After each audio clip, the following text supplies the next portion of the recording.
Hi,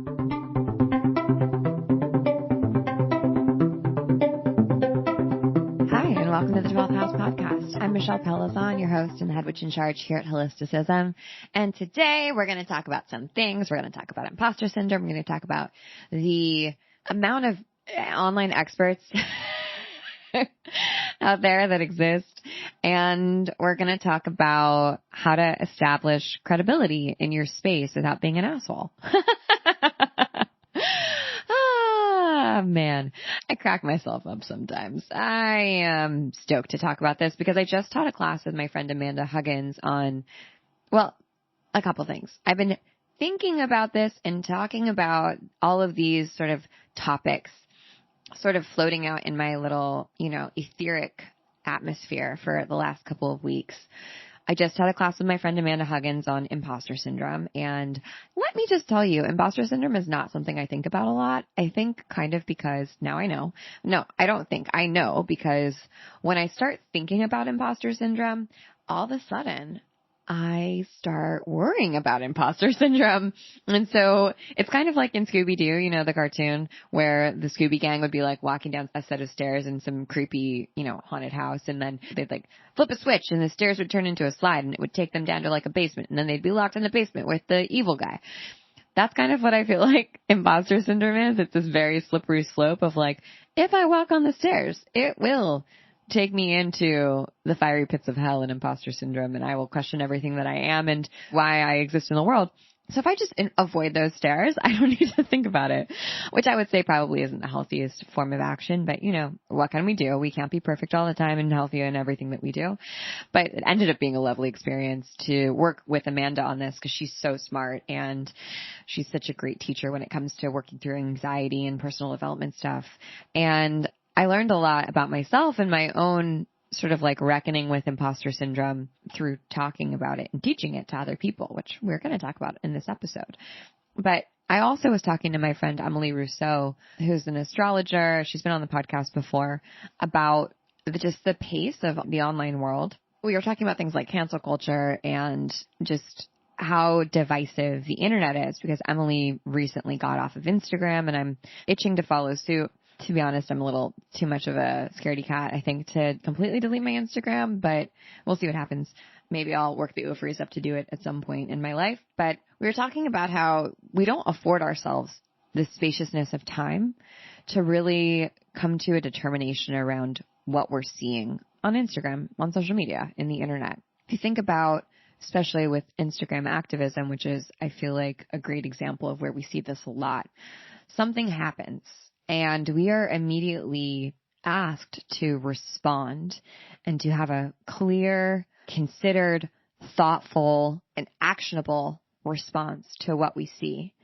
And while I think that that's generally a good thing, right, that we want to engage people and ask them to not avoid topics or conversations that are difficult, this is like sort of taken on it. It's become a beast of its own and taken on a life of its own where everyone has this sense of urgency, or it feels like everyone has this sense of urgency to respond on the internet immediately.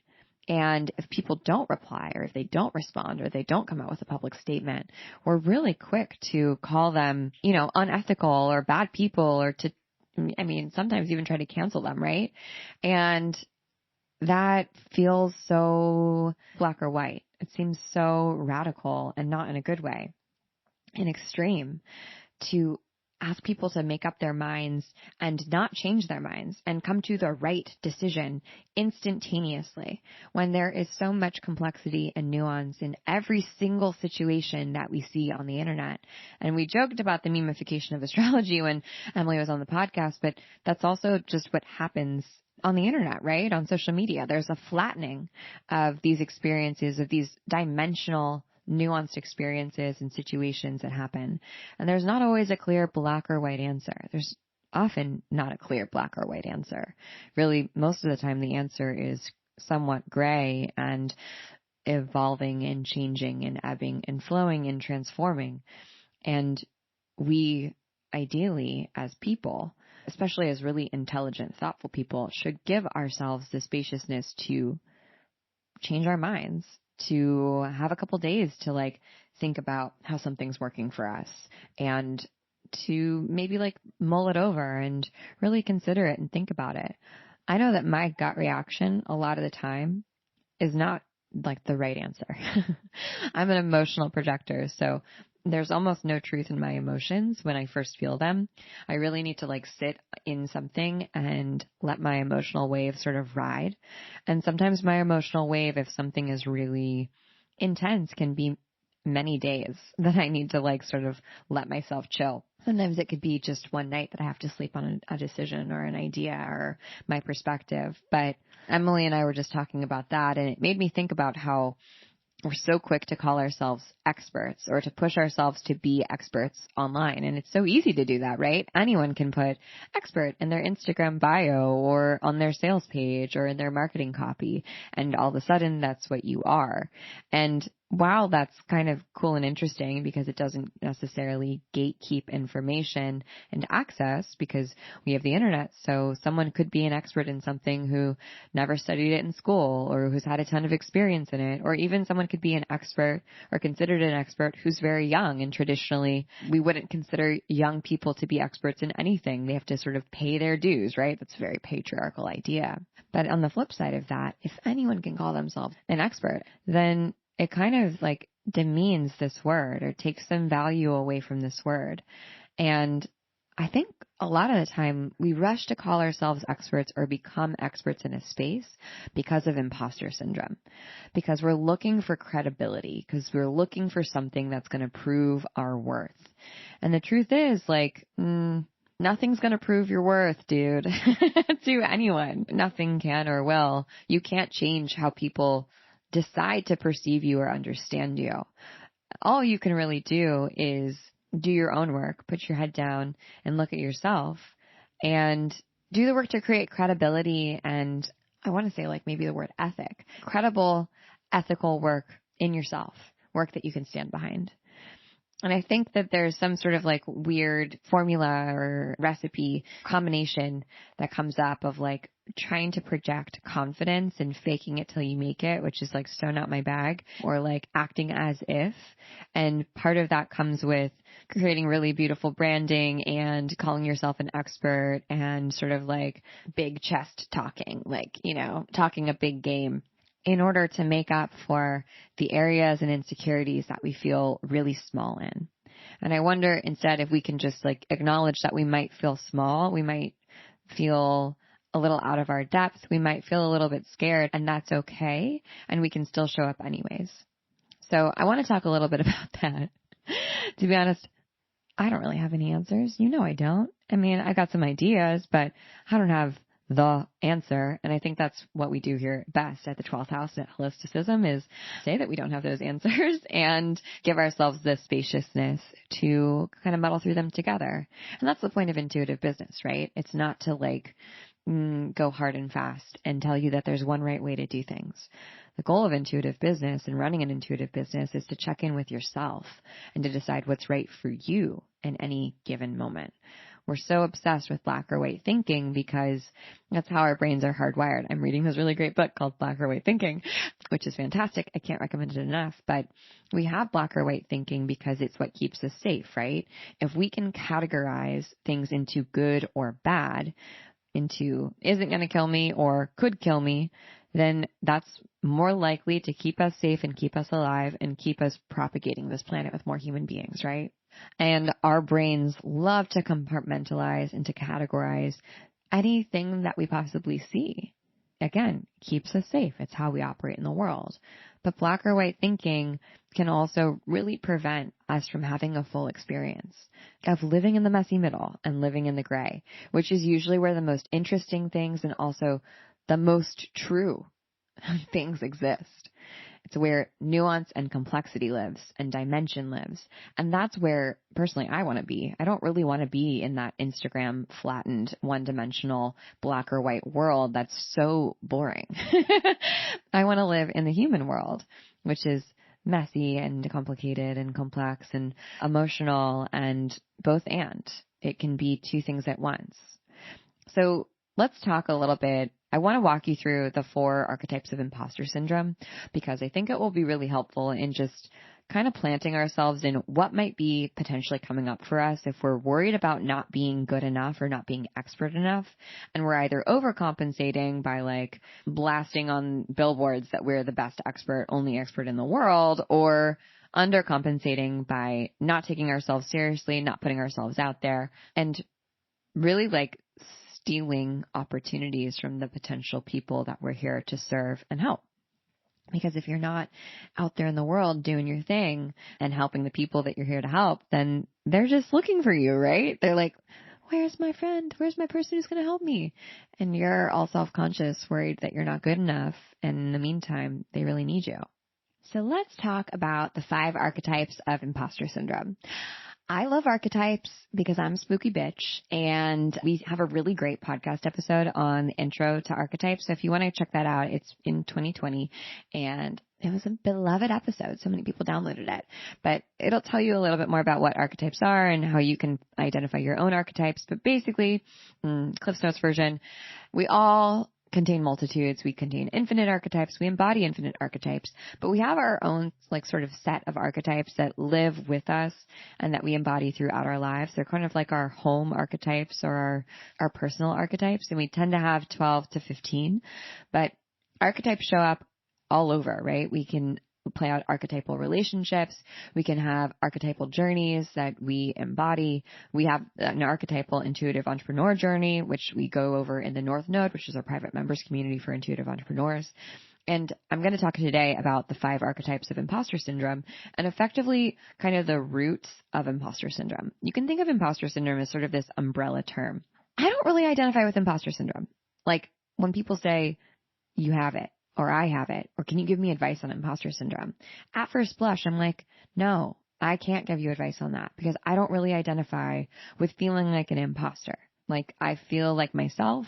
I know who I am. I've worked really hard to know who I am. Not saying that people who feel imposter syndrome haven't, but like I can't really relate to that at this point in my life. However, when I break the archetypes of imposter syndrome down, I identify so much with every single archetype of how imposter syndrome shows up.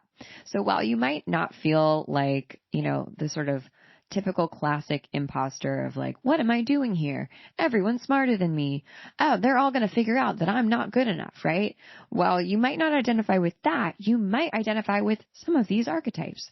And that has definitely been the case for me. And I want to call that out and just call that into action because we need to kind of understand the root of what motivates our lack of self-worth, or the root of like what is coming up for us in terms of feeling insecure or feeling not good enough. If we understand that, then we can find an antidote for it, right? It's kind of like if we name something, we can claim it in ourselves. And it also, when we name something, the shame around it goes away too. And so hopefully understanding these archetypes will give you some language around imposter syndrome that feels useful. So the 5 archetypes are superhero, natural genius, perfectionist, archetype, and soloist. So let's break them down. The first is the superhero. People who have the superhero imposter archetype set astronomically high bars for themselves and never are going to live up to their own expectations. So a good example would be someone who is like, I'm going to be the president one day, right?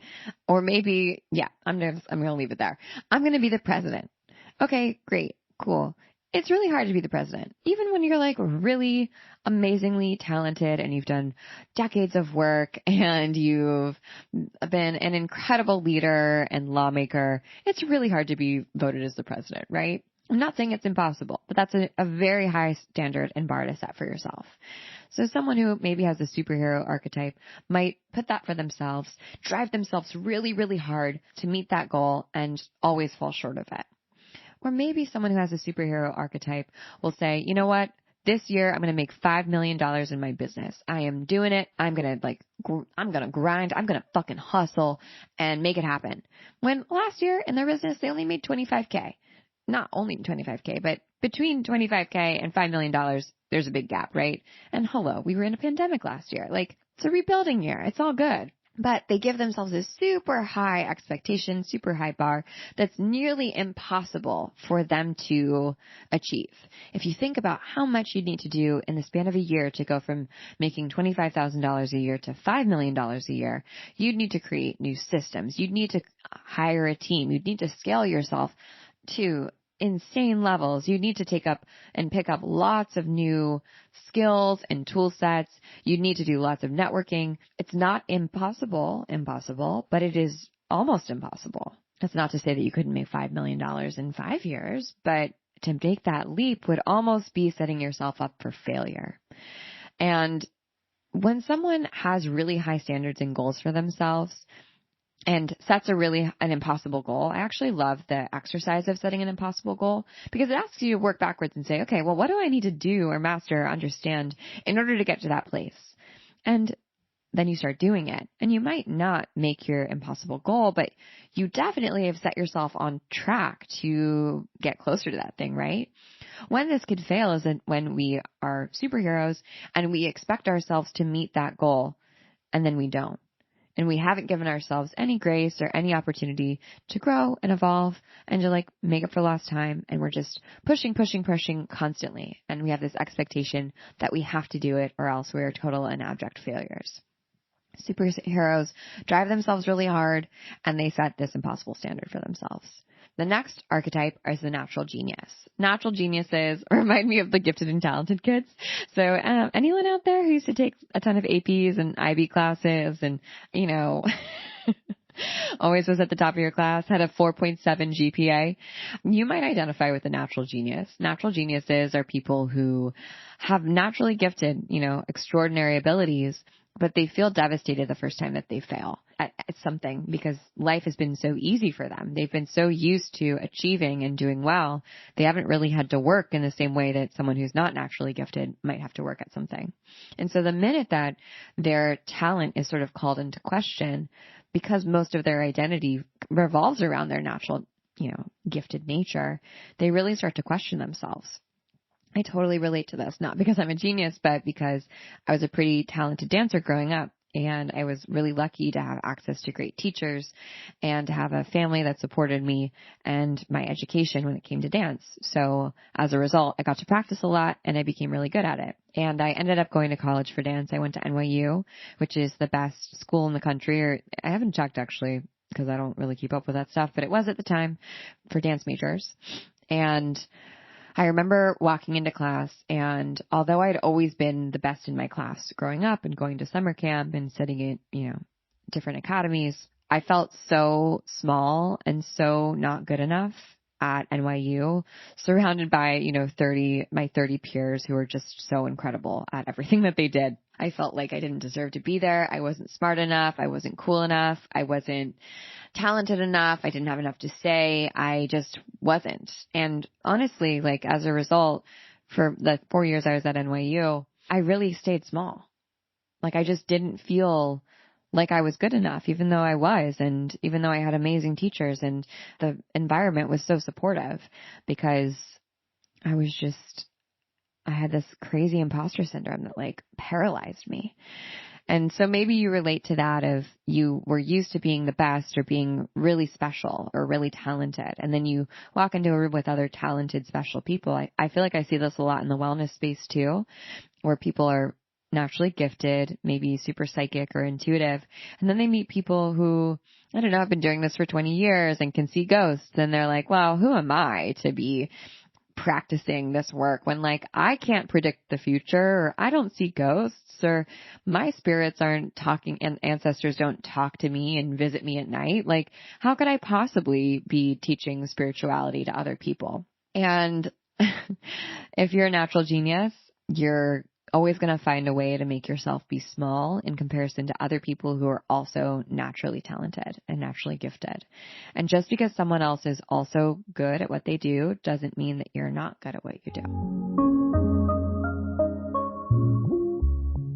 Hi, are you a really, really cool person who loves and also sometimes loves to hate the wellness space, who wants to stay up to date with the latest trends and products and emerging companies in this industry, but who also deeply wrestles with the responsibility of being a conscious consumer whilst having a soft spot for gradients and well-designed packaging on everything from wellness supplements to clean beauty brands?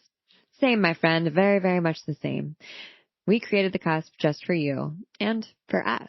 The Cusp is our secret newsletter and members community where we look at products, ideas, services, modalities, and trends in the wellness zeitgeist, and we examine them through a consumption critical and irreverent lens. It's like a group text with your favorite wellness loving and loathing BFFs, where you can talk about everything from the best organic unbleached tampon company to whether that hypey, overpriced wellness supplement is actually worth your hard-earned cash money. It's just a really fun place. So when you join The Cusp, you'll get access to our secret members community and you'll get 2 emails a month. The first email will be an honest product review with industry experts and independent research. We'll take a deep dive on a product or a trend and see if it lives up to the hype. We'll talk to experts and get their opinions on it and also get clinical research on whether the product works or not. And when we like it and when it does work, we'll hook you up with a discount code. And you can guarantee that these reviews will always be unbiased and unfiltered because we don't know how to do anything that's not unfiltered here. Let's just be totally honest. None of this is sponsored content and none of it is affiliate content. So you can trust that we're telling you what we actually think about the product. And not only will we deliver a discount code and research from independent experts and our own thoughts and ideas, but we'll also tell you the dupes out there. So instead of having to buy that super expensive, super used stress formula from Moon Juice, you'll learn about 2 options that you can get that pretty much do the same thing that are half the price. And that, my friends, is what makes me really happy.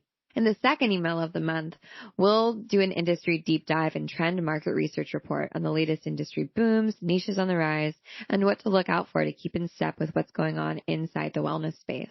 If you work in wellness or you're wanting to work in wellness, you're going to want to get in on these emails.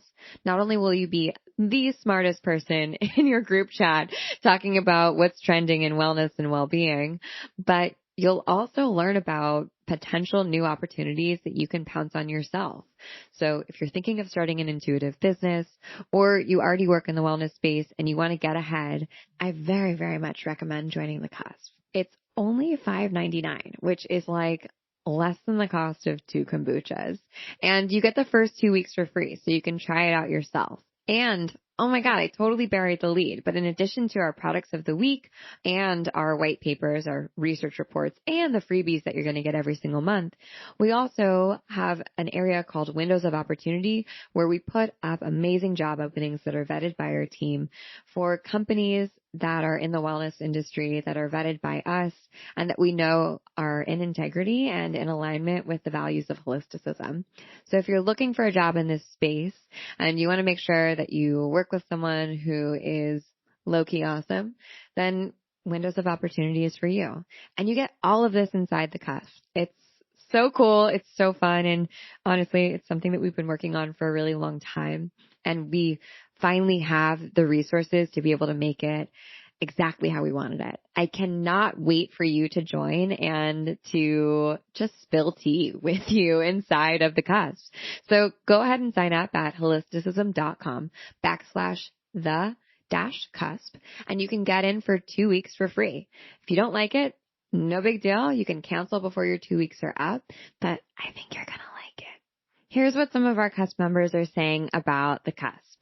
Rebecca says, I've always been seduced by this brand on a recent product review, but never purchased. I appreciate the reminder that they aren't the only business in the game providing these ingredients and these things aren't one size fits all. Thank you. This review might have finally helped me break the spell.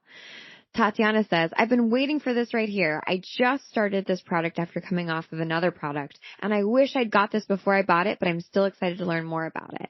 And now that I have the dupe, I'm so excited to see that I don't have to pay full price for it. Alyssa says, I appreciate you sharing more about these herbs because they are incredibly powerful and people need this type of knowledge to make safe, informed choices before purchasing. Bravo.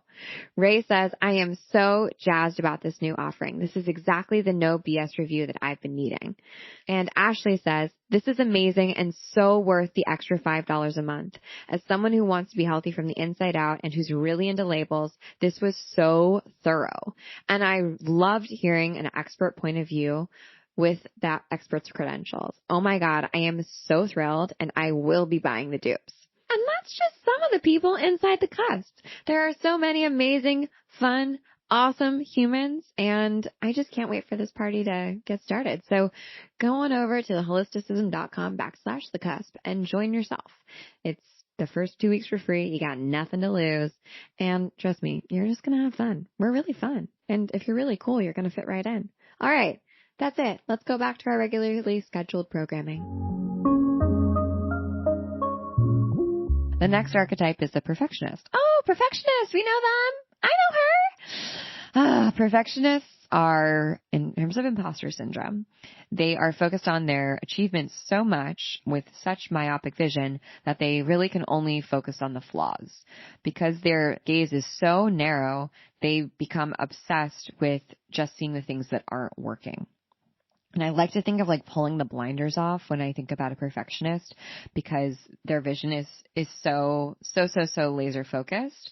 They're not seeing the forest for the trees, right? It's like in a pointillism painting, they're seeing a couple of orange dots and they're like, why the fuck is orange here? It's supposed to be the ocean. The ocean's blue. But then when you pull it back, you see this beautiful pointillism painting and it totally makes sense that the orange is in the blue water. It's a reflection or whatever. I'm not an artist. You get what I'm saying. But perfectionists often suffer from really high levels of anxiety as well because they really fixate on like the flaws and the minute mistakes that they might make. And they can't really celebrate or rest and sort of, I guess, luxuriate in the fact that they've done good work. The next archetype is the expert. I feel like this might resonate with a lot of you who want to call yourselves experts or maybe want to call yourself an expert, but you're afraid to. Experts are the type of people who are constantly trying to learn more about their subject of choice, and they're never satisfied with their level of knowledge. They tend to underrate their own abilities, and they often look at certifications and ongoing education as sort of a way to get more credibility, right? If I go take that class at that university, then I can add a couple more letters at the end of my name, and that will make me look even better. And let me go take another certification course, and let me go sign up for another online class. And it's almost like their eyes are bigger than their brains, right? They don't have enough time and space to take in all this information and to really metabolize it. But they also say that, well, I can't do the thing. I can't call myself an expert until I've done 5 years of study, until I've gotten my PhD, until I've taken all of the online courses, this, that, and the other thing. There's always a reason that they're not knowledgeable enough. They just need to take one more class. They just need to do one more thing. And listen, I'm a lifelong learner. I am currently in my office. I've got like 7 unread books on my desk right now. I'm a book collector. I'm a course collector. I love learning. I'm a certification collector too. Like I'm a certified holistic nutritionist. I don't practice that, but yeah, I'm definitely certified to do it. And I really relate to someone who just loves learning more information and just wants to know more and is genuinely enthusiastic about what they do. So this shit is interesting to them, right? When you love your job or you're fascinated by your work, you just want to learn more and more and more about it. And that's awesome. It's kind of the opposite of this like pandemic of like the pseudo expert that lives on Instagram, right? Who like takes one or reads like one blog post and is like, I'm a growth marketer now. It's like the opposite of that. It's the antithesis of that. It's the binary on the binary spectrum. It's on the other end. And while I think it's really good to study and to educate yourself, we can definitely use this as a crutch to not be in action and to not move forward and to not get ourselves out there and call ourselves experts and in a space and to not claim our knowledge. We don't even need to call ourselves experts, but you're doing yourself and other people who are practicing the work that you're obsessed with and you're interested in a disservice by saying that you don't know enough. Because especially if you're studying all the time constantly, then you're kind of putting down other people by saying like, well, in order to be a real expert, you have to get 2 PhDs in this and then you can teach it to people. It's like, that's not true, bro. Also, like, I just want to shine a light on the fact that certification programs can be a gatekeeping, right? If you think about like how expensive some certification programs in the healing arts can be, and so many of these practices are practices that have been passed down from generations that were traditionally free, or where you would apprentice with a teacher and you wouldn't pay anything, but you'd help them with work in order to sort of get your credibility and get your education. And we live in capitalism, and we've definitely commodified healing, and we see that in certification programs that pop up around things like crystal healing and yoga teacher training and this, that, and the other thing, right? Reiki certifications. And I'm not saying that all certifications are bad at all, but I am saying that those can potentially be a gatekeeper to information, and you have to be either affluent enough to pay for them because they can be thousands of dollars, or you need to have the access in terms of knowing someone who can teach you, or you need to have the time. If you experience time poverty, then often a certification program, especially an immersive certification program where you're going away for a month to do yoga teacher training or meditation training or whatever it might be, you just can't do that. Like if you experience time poverty because you're working a full-time job and maybe taking care of a kid or two, you only have nights and weekends to work and to learn. So that isn't the most like accessible and inclusive potential way for us to be educating people and creating more credibility around these programs. You know what I mean? So that's experts. And then finally, our last archetype is the soloist. Soloists dislike being part of a team and will often refuse help, seeing it as a sign of incompetence or weakness. I think of these people as the ones who have lone wolf syndrome, which, by the way, I've been like all of these archetypes throughout my life. I definitely identify with like wanting to sort of be by myself for a lot of reasons. I mean, I would definitely say that part of the reason that I wanted to work by myself is because it was really stressful for me to be responsible for other people. And I felt like, well, if I fail, it's okay. But if I fail and other people's like livelihood is on the line, then that's a lot of pressure for me and I'm not sure I can handle it. But sometimes, you know, that's actually my soloist coming out and saying, well, I just want to do it by myself. I don't need the help. I can do this. It's not that hard. It's not that big of a deal. And this is a kind of a form of individualism that shows up in capitalism. When I was teaching this class with Amanda, I was talking about these archetypes, and someone really brilliant brought this up, and I can't remember who it was in the chat, but they said, you know, so many of these archetypes and imposter syndrome, they're fueled by individualistic tendencies or natures of like being singular and alone. And that is how imposter syndrome thrives, right? Imposter syndrome thrives when we build a moat around ourselves and we make ourselves impossible to reach, because we don't want people to like potentially throw stones at our glass house, right? We don't want people's feedback. We don't want their negativity. We don't want them to tell us that we're wrong. We don't want them to cast us down. But it also means that we're isolated and alienated from other people. And that's the very thing that feeds imposter syndrome, which is shame and us not being able to talk about it. Amanda put this so eloquently in our class. So these 5 archetypes of imposter syndrome, superhero, natural genius, perfectionist, expert, soloist, they all show up, and I feel like they all have very different sort of like motives, or yeah, we'll use the word motives. They're really incentivized by different things. And I think that having and isolating which potential archetype you might be or you might have can help us identify why we might want to be a quote unquote expert or show ourselves as an expert in our space, right?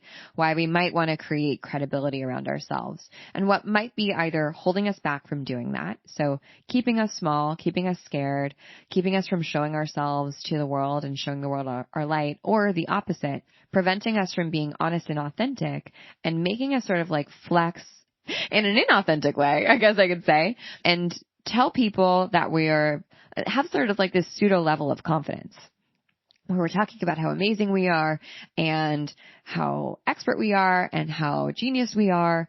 And really we're just scared, kind of not sure if we're on the right path or not, and just trying to figure it out.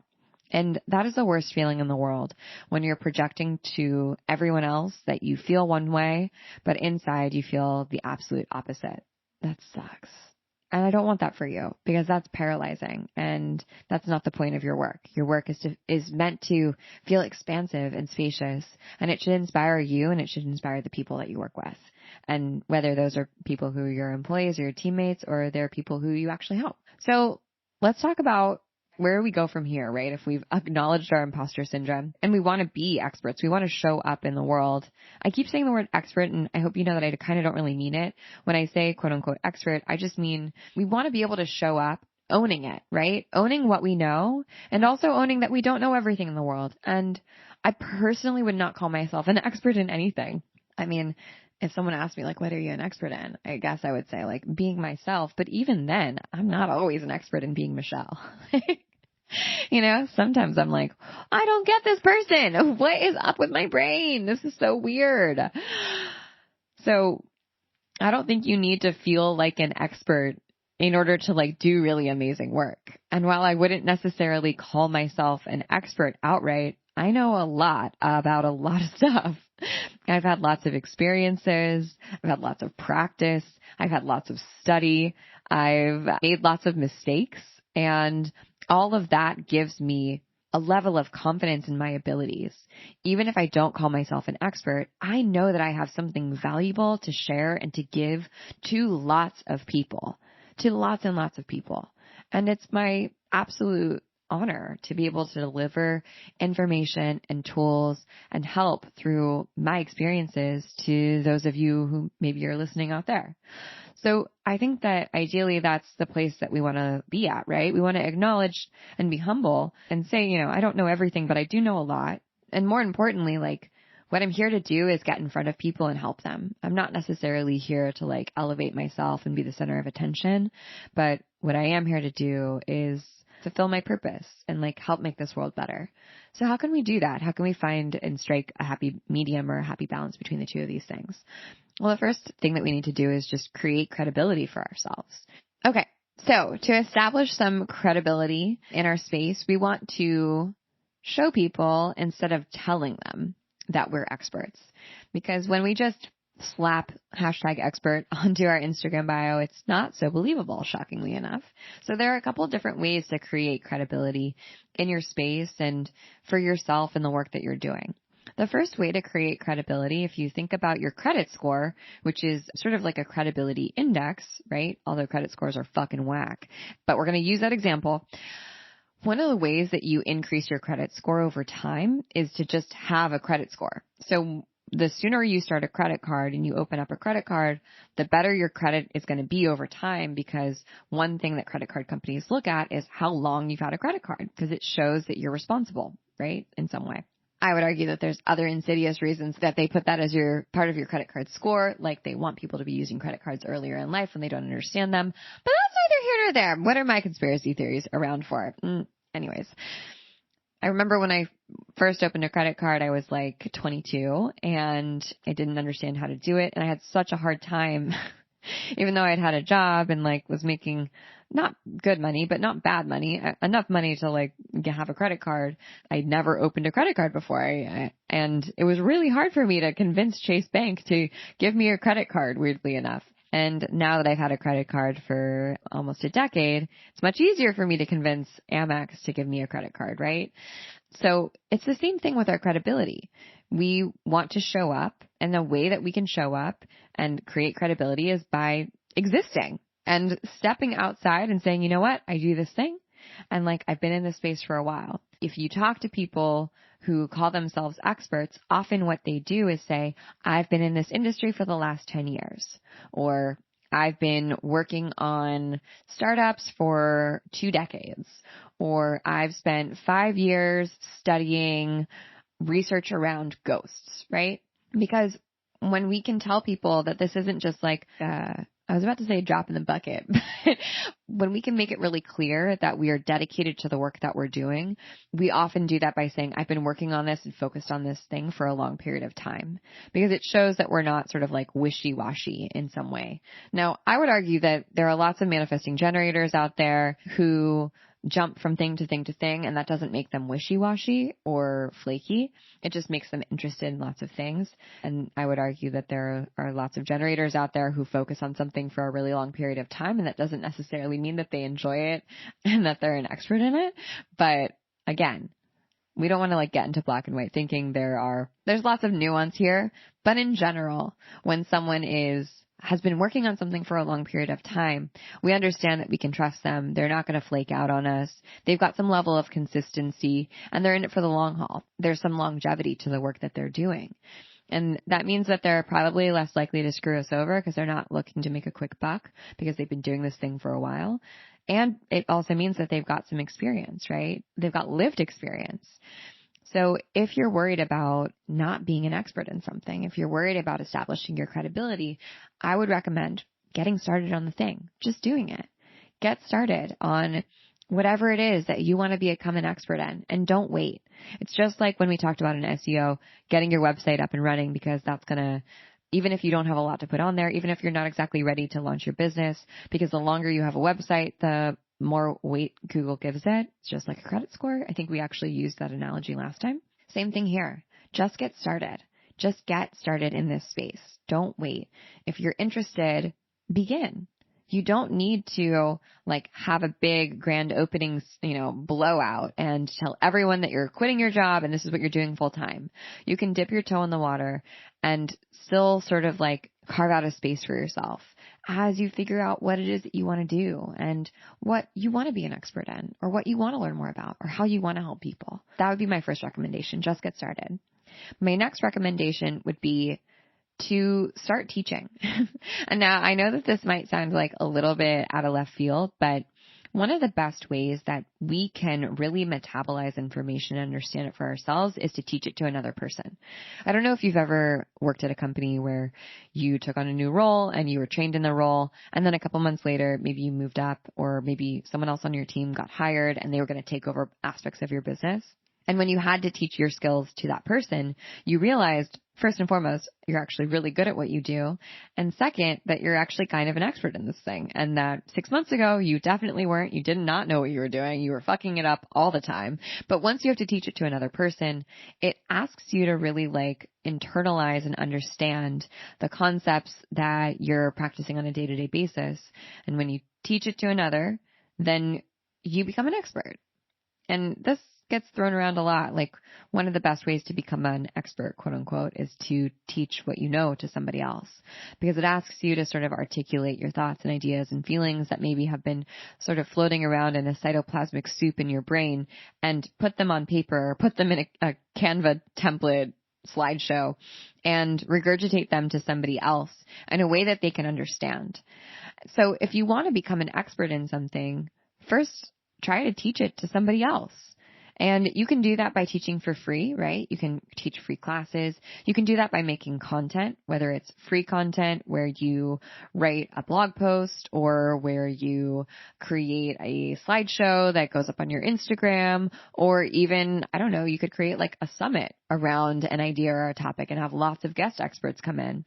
Or even when you teach a course. So if you want to teach an online course, one of the best ways to become an expert and to establish your credibility is to be a teacher on a topic, or a teacher on a subject. And of course, you shouldn't be teaching online courses if you haven't gotten results for yourself or for other people, because then you're just a fraudster, and we don't love that look for you. In fact, we really hate that look for you. But if you've been able to get results for yourself, or for clients, or for students, then you can absolutely teach what you know to other people. And then finally, a way to establish credibility in anything that you do is to acknowledge the teachers that you've had that have come before you. I think that we often do the opposite of this, right? We think that what makes us look special and important is saying that we don't have any teachers, that we've channeled information, that no one taught us this, that it's something that came from us uniquely and alone. And that's actually, to me, such an egoic place to exist. Emily and I were talking about this weekend on the phone, and it also is super weird. I wouldn't trust someone who said that they just came up with a methodology all on their lonesome, that it just popped into their brain, that they've never had a teacher or a mentor or a guide help them on their path. first off, I think that must be untrue. And if they're lying about that, then what else are they lying about? But also, like, having references is baller. Like, acknowledging where the information and knowledge that you got came from is objectively cool. And it doesn't take away from your shine to share where your ideas originated or even who inspired your ideas. So I think that can help us find a little bit more comfort in sharing openly when we say, here are my references, or here's what I was thinking about, or here's an article that I read that I really gained a lot of information from, and I'm going to riff off of this article and go from there. That also like creates real dialogue and community with the people who are listening to you and who you are teaching and who you are sharing with. So those are my ideas around imposter syndrome and how to sort of create credibility for yourself. One of the best ways that you can create credibility is just by being in the world and getting experiences and proving to yourself that you are a credible source because you're getting more experience over time, you're seeing more results, and you're learning that you really do know what you're talking about. Even me, I still have moments of totally being like, oh my gosh, what am I doing? Am I teaching people the right thing? And then when I hear from my students that what we talk about is working for them, or it's changed their lives, or it's making them lots of money, or it's helped them connect to their own intuition, I'm like, okay, great, good. Okay, cool. I knew that it worked, but because I know that it works and it's worked for so many people, but it's nice to see it happen in real life. So that's what I have for you today. I hope that you enjoyed this episode of the 12th House podcast. I would love to hear from you how imposter syndrome shows up in your life, because boy, oh boy, do I know that it shows up for me. And let us know we'll post about this on Instagram. So let us know on Instagram what you think about imposter syndrome and how you're going to begin creating credibility in your world. All right. Thanks for listening to the podcast. I so appreciate it. We so appreciate it as a team. And I hope that you enjoyed this week's episode, and I will see you next week. Bye.